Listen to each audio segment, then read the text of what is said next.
Baik, dalam nama Tuhan Yesus berbagi sesi yang terakhir, ini seperti tema, yakni kebenaran yang memerdekakan. Memerdekakan kita semua. Ini terambil dari Yohanes pasal 8 ayat 32. Kita baca bersama-sama. Yohanes pasal 8 ayat 32. 3, 2, 1. Dan kamu akan mengetahui kebenaran, dan kebenaran itu akan memerdekakan kamu. Nah, saudaraku yang terkasih di dalam Tuhan, kita tahu bahwa besok ya, kita bersama-sama sebagai warga negara Indonesia yang baik, kita punya hajatan besar.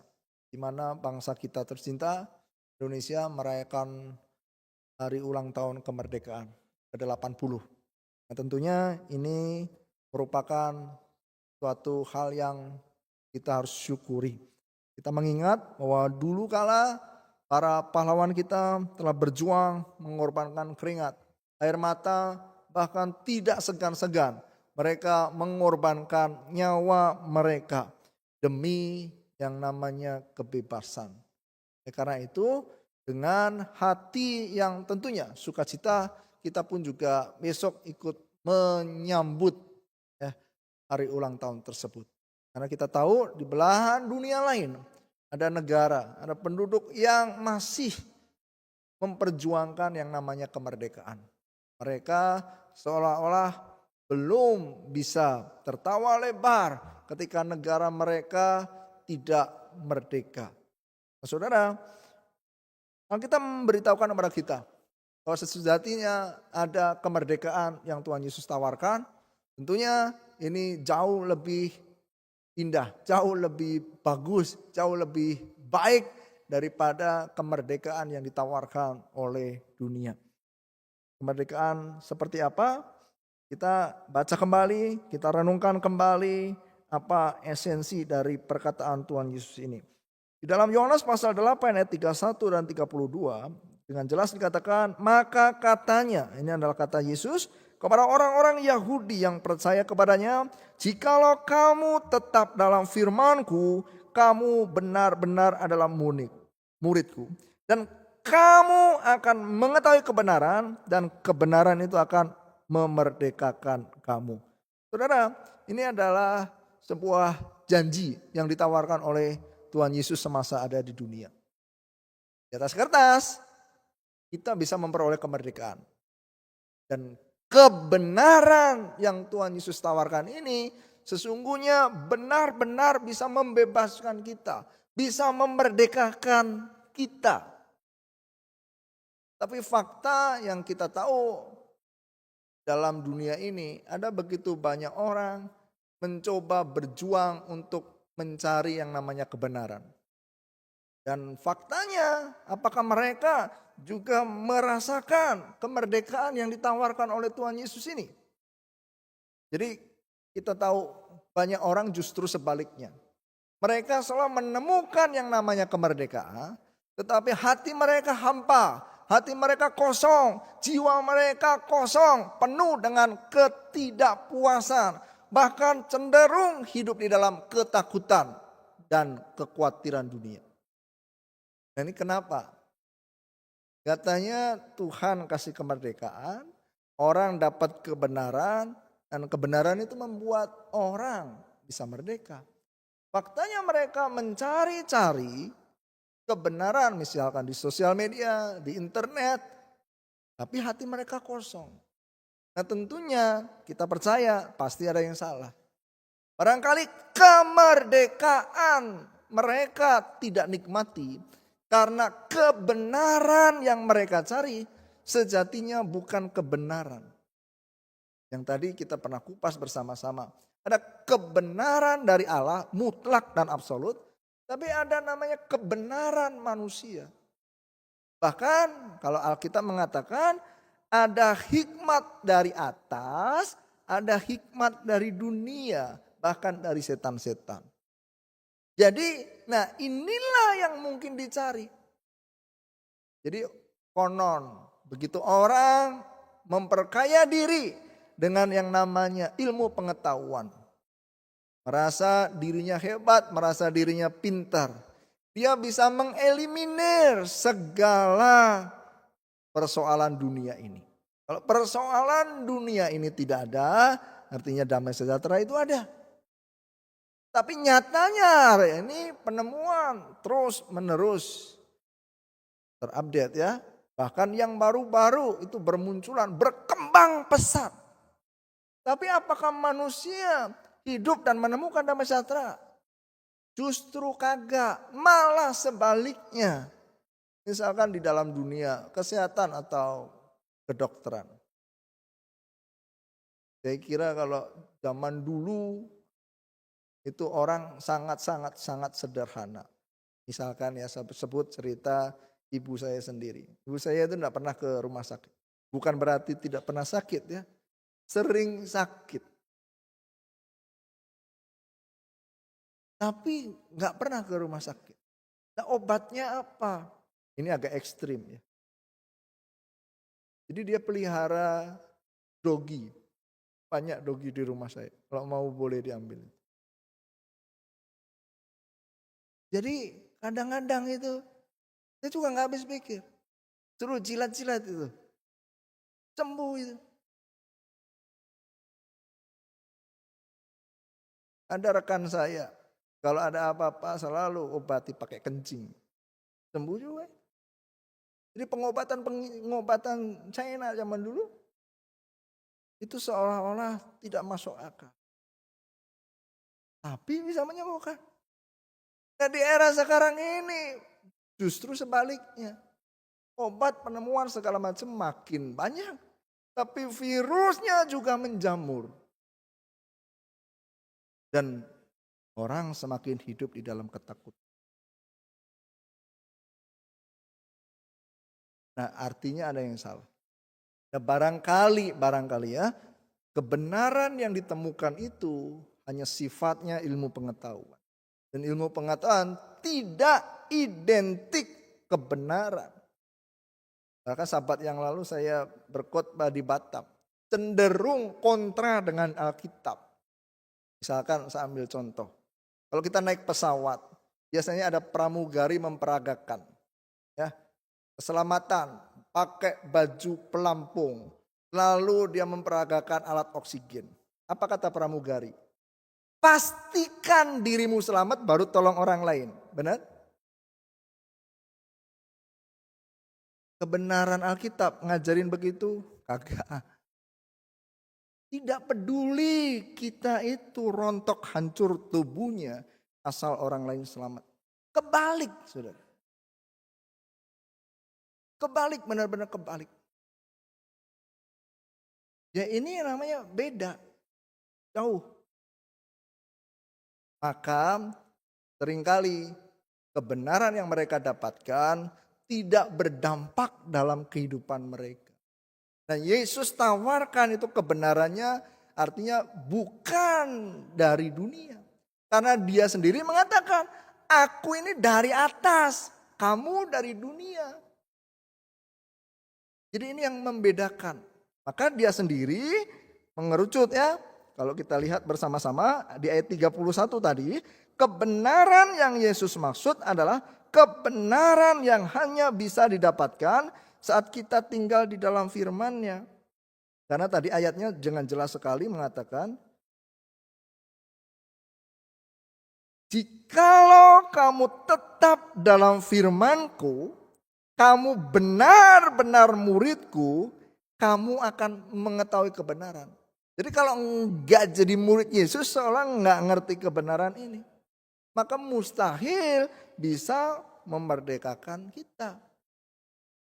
Kitab Efesus Paulus mengatakan orang yang di luar Kristus itu hidup tanpa pengharapan. Jadi di atas kertas seolah mereka punya harapan. Karena masih kecil diajar les ini, bisa bahasa, bisa berhitung.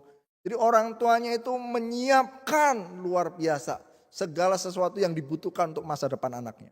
Oke, ketika anaknya mungkin kuliah bisa di universitas yang bagus, ternama, populer. Tapi setelah itu apa? Oh mungkin dia dapat pekerjaan yang bagus. Oh punya uang banyak. Lalu berumah tangga. Lalu setelah berumah tangga ngapain? Oh mungkin punya anak ya.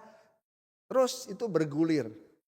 Ya, akhirnya mungkin anaknya ngikutin pola orang tuanya. Lalu dia singkat cerita jadi tua. Lalu tua ngapain? Tidak ada apa-apa lagi yang dia bisa berbuat. Ya, justru hari ini orang tua kalau sudah pensiun hidup di bawah tekanan kekhawatiran. Jadi sebenarnya harapannya apa lagi? Tidak ada harapan. Dan Yesus mengatakan percuma, ya, tidak ada gunanya seorang memperoleh seluruh dunia tetapi kehilangan nyawanya. Maka di sini dengan jelas mau nggak mau kita harus masuk dulu tuh.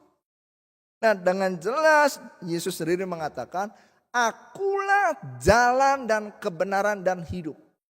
Jadi kebenarannya itu adalah pribadi yang ada di dalam Yesus. Dan ini jelas berbeda seperti yang ditawarkan oleh dunia. Dan dunia mustahil bisa membeli kebenaran. Jadi saudara, tidaknya sesi ini ada dua perkara yang kita bisa dapatkan bersama-sama. Yang pertama adalah kebenaran tentang siapakah Yesus itu. Yang kedua adalah kebenaran tentang perkataan Yesus. Nah, ini tidak bisa dipisahkan. Karena Yesus datang, ya dia ada perkataan. Dia berkata-kata, dia menyampaikan firman-Nya, itu menyatu. Bahkan kita mengatakan dia adalah firman dan firman itu bersama-sama dia akan menjelma menjadi manusia. Nah, saudara, mari kita renungkan bersama-sama.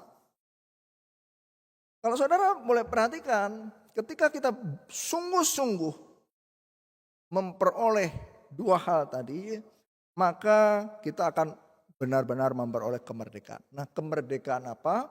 Ada 4 hal yang kita bisa lihat bersama-sama. Yang pertama, kita bisa dimerdekakan dari segala perbudakan dosa. Karena Yesus mengatakan, kata Yesus kepada mereka, aku berkata kepadamu sesungguhnya setiap orang yang berbuat dosa adalah hamba dosa. Jadi ini berbuat terus menerus berdosa? Bukan. Ini dikatakan berbuat dosa hanya satu kali saja. Berbuat dosa dikatakan sebagai hamba dosa. Nah, Tuhan Yesus ingin melepaskan orang-orang dari perhambaan dosa ini. Jadi ayat juga kita baca ya. Tidak peduli orang itu menghambakan diri kepada yang baik atau yang jahat. Ketika dia menghambakan diri, mutlak dia harus takluk tunduk terhadap tuannya itu. Nah, bayangkan, sekali dia menundukkan diri kepada dosa, dia adalah hamba dosa. Ada cerita yang cukup populer yang sering kita dengar. Ya, seorang anak kecil itu dengan ketapelnya. Dia mencoba mencari dan melemparkan peluru melalui lewat ketapelnya itu, ingin mengambil sebuah mangga. Tapi dia coba 10 kali tidak kena-kena. Maka akhirnya dia mencoba berlatih mungkin di tempat yang lain. Nah, tanpa disadari ketika dia melemparkan isi ketapelnya itu, apa yang terjadi? Kenalah bebek daripada neneknya. Cerita matilah itu bebek. Sayangnya justru kakaknya melihat fenomena itu, peristiwa itu. Lalu menyimpannya di dalam hati. Apa yang terjadi di esoknya? Esoknya justru itu menjadi bencana bagi adik. Kenapa? Karena kalau setiap kakaknya itu membutuhkan bantuan, misalkan makan, dia nggak mau cuci piring, adiknya lah yang menjadi sasaran. Nek, tolong cucikan. Kalau adiknya berontak nggak mau, nah dia punya senjata, saudara. Ku bilangin nenek ya. Akhirnya mau tidak mau dia mencuci. Besok lagi begitu. Kalau dia mau cuci baju, oh aduh banyak sekali. Dia suruh tinggal perintah kepada adiknya. Cuciin, saya capek. Nggak mau. Gue bilangin nenek ya. Dia cuci baju. Kebayang nggak kalau sampai Maranatha dia begitu? Nah kenapa? Gara-gara persoalan satu, kesalahan kecil, dia harus menanggung terus beban perhambaan. Nah, di luar sana banyak sekali. Ketika mereka berbuat dosa satu kali saja, apalagi itu dosa besar, nah kita mengatakan hati itu terus menuduh dia. Kita bayangkan, apabila orang-orang percaya yang melakukan dosa itu, ini lebih parah lagi. Apalagi kalau dia pelayan, lebih parah lagi. Kalau dia hamba Tuhan, lebih celaka lagi. Karena dosa satu kali itu terus mendakwa dia. Apa katanya? Oh tidak pantas kau berkhotbah. Oh tidak pantas kau pelayanan. Tidak ada gunanya. Karena dosa tadi. Sehingga bagi sebagian orang merasa tidak layak ke gereja. Tidak layak menjadi pendeta. Tidak layak melayani di gereja. Jadi akhirnya pelan tapi pasti. Mereka undur diri dari gereja. Nah bagaimana orang di luar sana? Sama juga. Terus mereka seolah-olah dituduh oleh hati nuraninya. Maka makin tidak percaya kepada Tuhan. Nah kasihan kalau orang-orang demikian. Mereka bukan tidak mau bertobat. Tapi suara hati nurani itu seolah-olah menuduh dia. Terus menerus. Nah orang seperti ini harus kita selamatkan. Kasih tahu dia. Tawarkan kepada dia. Lepaskan mereka dari perbudakan dosa ini.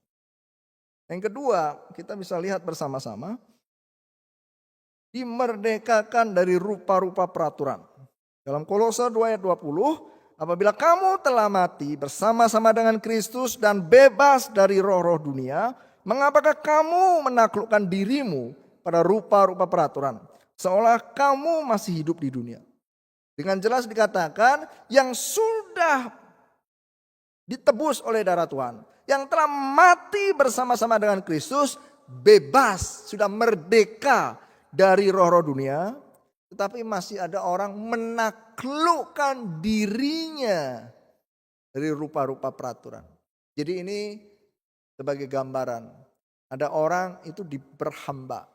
Kalau tadi dosa, kalau yang ini adalah rupa-rupa peraturan. Banyak enggak?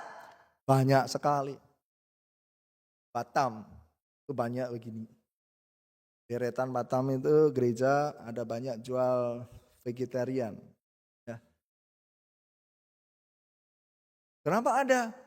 Karena mereka nggak boleh makan ini, makan ini. Belakangan ya kita berkunjung di tempat kerjaan jemaat, nah kita diskusi di situ. Sengaja saya beli martabak terang bulan ya, saya taruh situ supaya ngobrol. Saya panggil, Pak sini Pak, makan. Saya mau injilin ya. Saya bilang datang nih datang, tapi nggak mau makan. Kenapa nggak mau makan? Ini menteganya pakai Wisman. Dia tidak makan. Hanya gara-gara itu. Bawang putih apa semua bagi dia tidak makan. Maka seperti di ayat 23 kalau nggak salah ya. Kolose 2 ayat 23. Kalau nggak salah ada catatan Kolose 2 ayat 23. 21 dulu ya. Jangan jamah ini, jangan kecap ini, jangan sentuh ini. Begitu kan? Makan ini nggak boleh, minum itu nggak boleh, semuanya jadi tidak boleh. Agama lain banyak kan? Sehingga semua dipalsukan. Makan sate, bukan sate itu. Nah kalau di sini lebih-lebih ya. Ayat 23, peraturan-peraturan ini walaupun nampaknya penuh hikmat dengan ibadah buatannya sendiri. Seperti merendahkan diri, sampai ada yang menyiksa. Tidak ada gunanya. selain untuk memuaskan hidup duniawi. Belakangan heboh ya, para biksu, Sister Hong, 80.000 video. Dan boleh dikatakan pemimpinnya sampai mengundurkan diri. Biksu semua. Seolah-olah gagal mendidik. Jadi mereka boleh dikatakan tidak menjamah makanan, tapi menjamah yang lain. Jadi ada gunanya? Tidak ada gunanya. Banyak saudara. Di Kristen sendiri juga ada. Ada beberapa jemaat yang dari istilahnya denominasi lain. Kalau ramah tamah kadang-kadang nggak makan. Kenapa nggak makan? Karena sebelumnya dari denominasinya dilarang. Jadi sudah kebiasaan. Walaupun sebenarnya dia mau makan, tapi memang sudah terbiasa puluhan tahun begitu di gerejanya, sehingga dia juga tidak. Satu kali saya KPI di Palangkaraya, nganter, ada satu simpatisan, dia bilang, "Pak, saya kecewa setelah dengar khotbah Bapak." Wih, bahaya kali ini. Apa ini? Kenapa Pak? Aku bilang, salah ngomong ya? Dia bilang, bukan. Dia bilang, sayang saya baru dengar khotbah Bapak hari ini. Kalau 20 tahun yang lalu saya dengar khotbah begini, saya punya istri Pak. Jadi konon itu dia tidak punya istri, gara-gara ikutin ya di pengkhotbahnya. Dia melarang menikah. Ini sering kali terjadi. Waktu saya tugas di Malang, waktu STT praktek, itu sekiranya ada 3 security itu. Jadi kalau saya bawa misalkan ya istri, apa yang terjadi? Satpam itu security mengatakan, kok pendeta bawa istri? Kok pendeta kawin? Dia bilang. Memang siapa yang melarang? Alkitab juga mengatakan kan, mertua Petrus demam, Yesus datang. Kalau punya mertua artinya ada mantu, ada istri. Ya, Paulus pun juga mengatakan, tidakkah aku berhak membawa seorang istri Kristen? Sama seperti Kefas dan Barnabas. Jadi boleh, justru kita boleh bedah bersama-sama. Siapa yang suka ngelarang-larang begitu? Ya, kalau kita lihat Alkitab itu dengan tegas mengatakan bahwa itu adalah pekerjaan setan lagi. Kita lihat di ayat 3, 1 Timotius pasal 4. Mereka itu ngapain? Melarang kawin. Melarang orang makan makanan yang diciptakan Allah. Kalau saudara buka di ayat 1, dari mana itu? Ada orang akan murtad mengikuti ya roh-roh penyesat, ajaran setan. Oke. Kalau nyambung ya, mereka itu tadi. Orang-orang itu. Jadi kalau orang mau mengabdi tidak menikah, mau mengikut Yesus ya silahkan. Alkitab juga mengatakan demikian. Tapi kalau sampai dijadikan peraturan ya tentu salah. Yesus tidak melarang.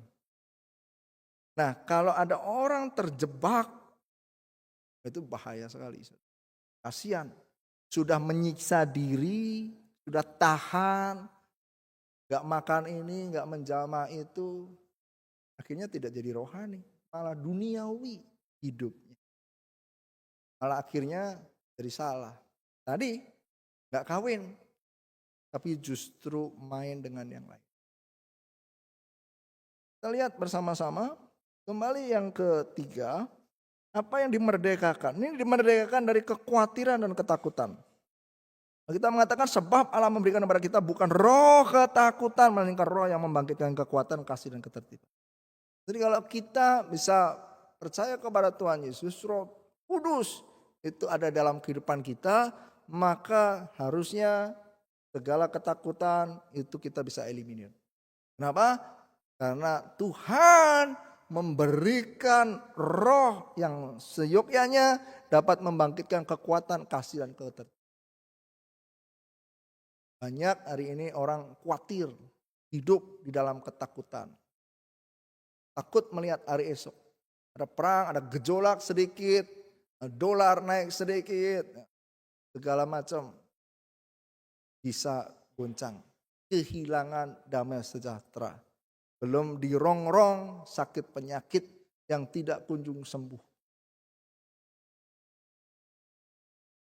Itu terjadi. Baru-baru di Batam ada simpatisan datang. Sudah 2 bulan ini. Pak, doakan saya supaya mati. Ya. Jadi datang-datang minta doa supaya dia mati. Ternyata kalau dengar ceritanya, kisahnya menyedihkan sekali.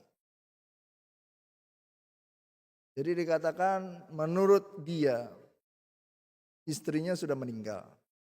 Ya. Anaknya dia sebut durhaka meninggalkan bapaknya. Anaknya 1. Sekarang dia tua, stroke separuh. Kehilangan pekerjaan. Dia pegang obeng pun tidak bisa. Ya. Jadi boleh dikatakan tidak bisa ngapa-ngapain. Tidak bisa gerak. Tapi hidup jalan terus. Ya, kebutuhan sehari-hari. Nah gimana? Maka dia datang ke gereja, Pak tolong doakan saya supaya cepat mati. Tapi heran bin ajaib sebenarnya. Baru 2 bulan datang segar walafiat. Ya, dia merasakan sebenarnya ada damai sejahtera. Hanya kembali lagi ya, memang harusnya bersandar terus. Kalau dia nekat terus dia akan menemukan kemerdekaan. Jadi kalau ada guncangan sedikit, kambuh lagi. Padahal dia sendiri dengan mata kepalanya melihat ada sesuatu yang baik di gereja Yesus Sejati. Nah, jadi banyak sekali ya ketakutan demi ketakutan ini. Sekarang jembatan Barelang kalau pernah ke Batam itu menjadi spot yang paling dicari oleh orang-orang yang patah hati. Luncur dari situ, mate. Banyak anak-anak muda nggak tahu masalahnya. Cinta kah atau apa. Akhirnya lompat di situ. Nah ini adalah contoh-contoh orang yang hidup dalam kekhawatiran dan ketakutan. Oleh karena itu kita harus bebaskan. Banyak sekali sebenarnya. Yang keempat. Dimerdekakan dari belenggu kematian abadi. Dan supaya dengan jalan demikian ia membebaskan mereka yang seumur hidupnya berada dalam perambaan. Oleh karena takutnya kepada maut. Ini takutnya kepada maut. Dia sangat boleh dikatakan takut. Dia diperhamba. Ini lebih menyiksa. Bicara tentang kematian kan. Justru di ayat sebelumnya Yesus itu mati memusnahkan iblis. Sehingga perhambaan ini belenggunya bisa dipotong. Ya, orang Tionghoa banyak ketakutan khususnya dalam hal ini. Mereka menjauhi penyebutan angka 4, angka 10. Bahkan kadang-kadang kalau milih pesawat kita booking, kalau bisa dijauhin itu. Walaupun murah meriah misalnya. Kita jadi gak pede. Lalu kalau pergi tanggal 4, kita juga mikir-mikir. Tanggal 10, meskipun tiket lagi-lagi murah. Kita juga mungkin pikir-pikir, ada orang demikian ya.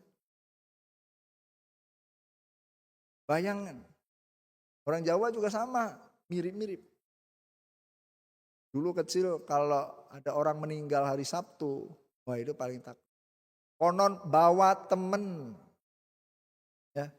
Apalagi kalau ada burung gagak ya, mencok istilahnya. Dia bertengger di atas rumah kita, cepat-cepat itu. Kalau enggak besok kebaktian penghiburan. Nah ini yang terus menerus. Jadi seolah-olah bisa kalau perlu diusir. Itu hidup dalam ketakutan demi ketakutan. Dulu di Makassar ada bos besar, punya duit banyak. Tapi paling takut juga demikian. Naik pesawat, tidak mau yang biasa, pasti bisnis kelas. Tapi kalau mau naik, pasti baca berita cuaca. Kalau goyang-goyang, aduh, cancel. Bisa begitu saudara, tidak peduli itu berapa juta, cancel. Karena takut nanti kalau satu keluarga itu naik pesawat, satu germo, satu pesawat, mati celaka, selesai. Ya, maka dipisah. Jadi yang satu naik pesawat itu, yang satu sono, yang satu sama. Kalau kecelakaan, gak mati semua. Sampai berpikir demikian, itu hidup dalam ketakutan saudara. Banyak sekali.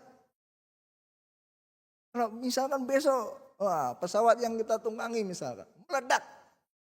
Kira-kira besok mau naik pesawat yang sama gak?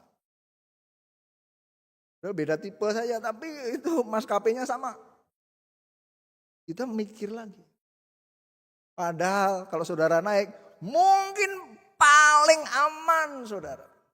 Karena pasti mereka kerahkan tim analisa besar-besaran.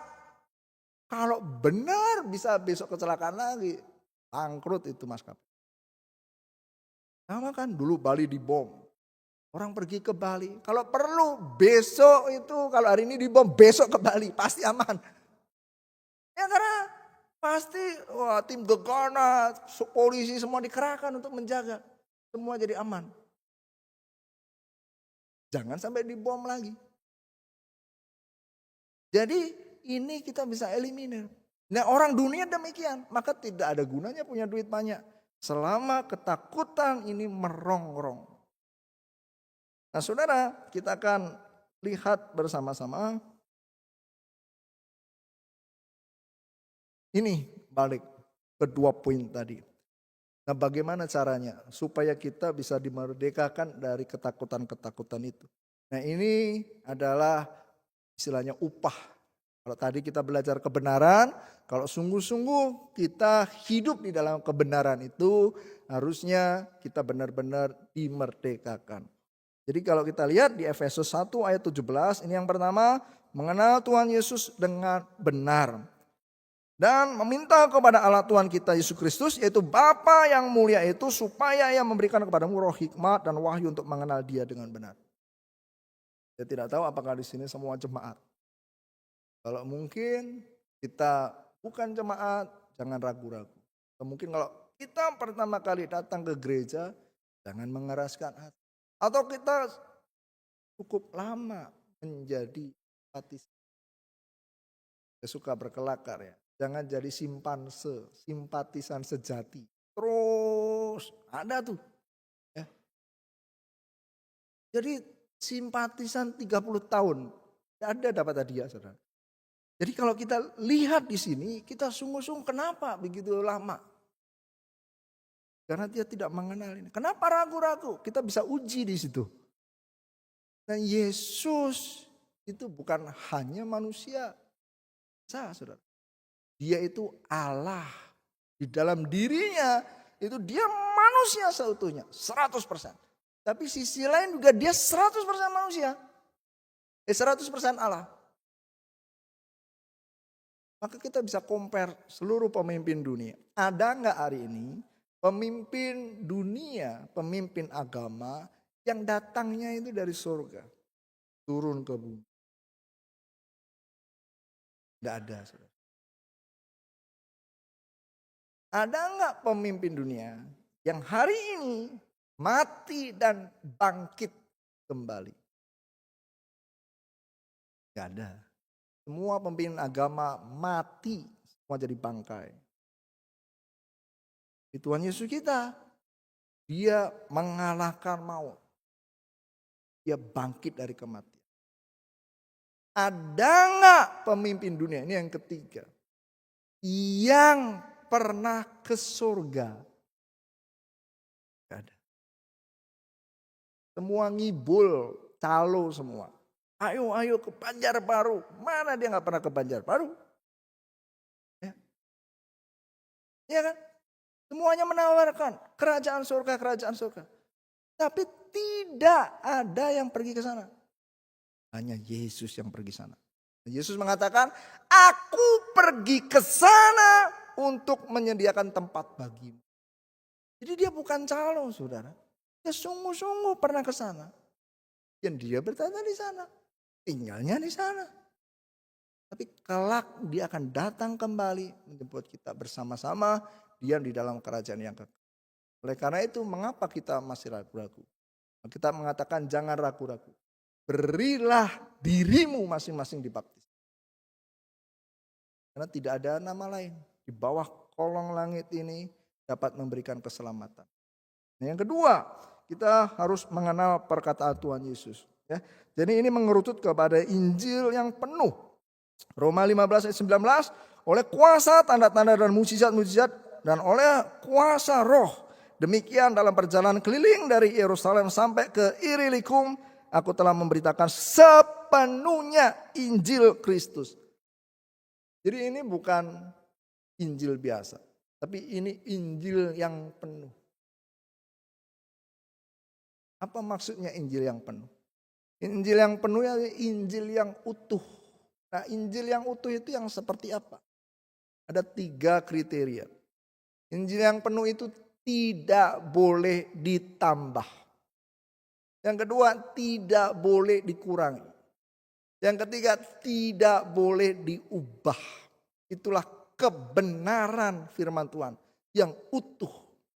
Nah, hari ini gereja-gereja banyak denominasi justru tidak membawa dan mengabarkan, memberitakan Injil yang penuh ini.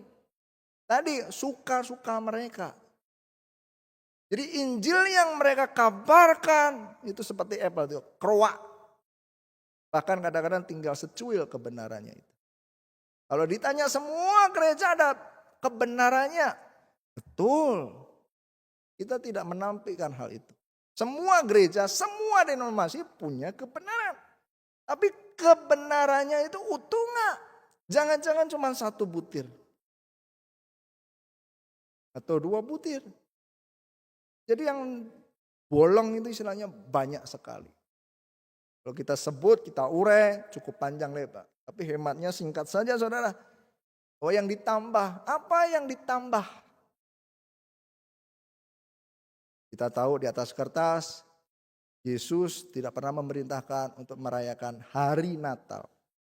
Tapi mayoritas kekristenan di dunia semua merayakan. Adakah Yesus lupa tanggal kelahirannya sendiri? Tentu saja tidak, mustahil. Kalau kita mengatakan dia tidak pernah lalai, dia Allah kita bukan pikun. Dia tidak pernah lalai memegang janjinya. Dia juga tidak mungkin lalai sebenarnya dengan ulang tahunnya sendiri. Dia semasa hidup 33 tahun. Semua yang penting dikasih tahu muridnya. Kalau itu penting, pasti dikasih tahu. Kalau dia lupa, dia bisa datang kembali. Karena Alkitab mengatakan dia sudah naik ke surga. Tapi dia datang lagi dan dia menyuarakan dan menyatakan kepada Rasul Paulus tentang hari kematiannya. Bukan hari kelahirannya. Dia menampakkan diri bahkan ke 500 orang. Lebih. Tapi tidak ada satupun dari 500 orang itu yang melihat Yesus itu memperoleh perintah untuk merayakan hari Natal. Jadi jelas ini merupakan wujud bahwa gereja sudah menambahkan apa yang tidak ada di Alkitab. Kalau demikian maka di dalam gerejanya itu tidak ada kebenaran yang utuh. Ya. Yang kedua yang dikurangi. Ada nggak yang dikurangi? Ada. Tadi kita telah bahas bersama-sama. Jelas semua murid itu dibasuh kaki. Harusnya setiap denominasi bahkan semua pengikut Yesus tanpa kecuali harus dibasuh kakinya. Tapi faktanya tidak. Banyak yang tidak basuh. Makanya yang ada justru dikurangi. Nah ada lagi yang diubah. Apa yang diubah? Banyak sekali. Contoh yang paling klasik adalah 10 hukum. Bayangkan saudara, Alkitab mengatakan itu ditulis oleh jari Allah sendiri. 10 perintah Allah itu. Tapi hukum kedua, kalau saudara pergi ke toko buku Kristen, cari yang versi lain. Ada tuh. Hukum kedua hilang. Gak tahu kemana. Apa isinya? Jangan membuat bagimu patung yang menyerupai apapun dan sujud menyembahnya. Itu haram. Tidak boleh. Tidak peduli menyerupai Yesus, bapaknya Yesus, ibunya Yesus. Itu sudah salah. Kalau sujud menyembah, lebih-lebih salah. Nah, kenapa dihapus? Karena di gerejanya banyak patung. Banyak. Agama lain banyak. Ya, itu tadi ya, di depan gereja Batam itu seberang persis itu. Ada tempat ibadah sangat besar. Bahkan konon besarnya se-Asia Tenggara. Begitu masuk, itu patung semua itu. Dan banyak orang.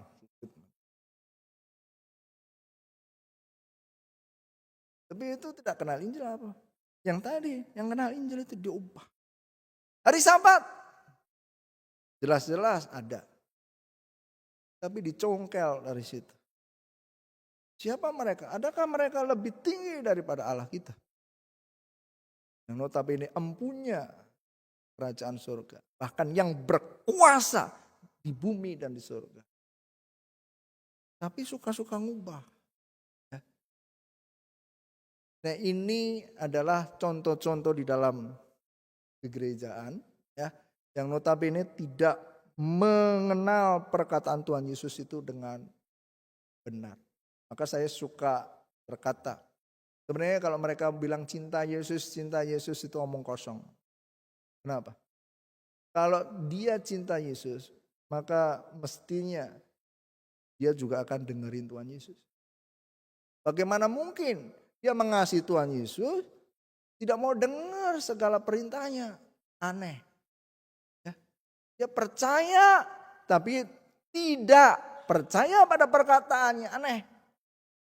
Kalau kita pergi ke dokter, ya kita percaya itu dokter bagus, dokter kenal, ya resepnya manjur sekali.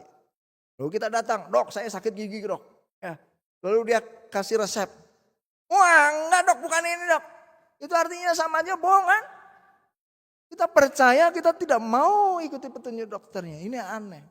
Nah banyak gereja begitu saudara. Jadi sebenarnya dia percaya kepada Tuhan atau tidak. Kalau percaya Tuhan, maka percaya kepada firman-Nya. Percaya pada perkataannya. Oleh karena itu kita jangan ragu-ragu.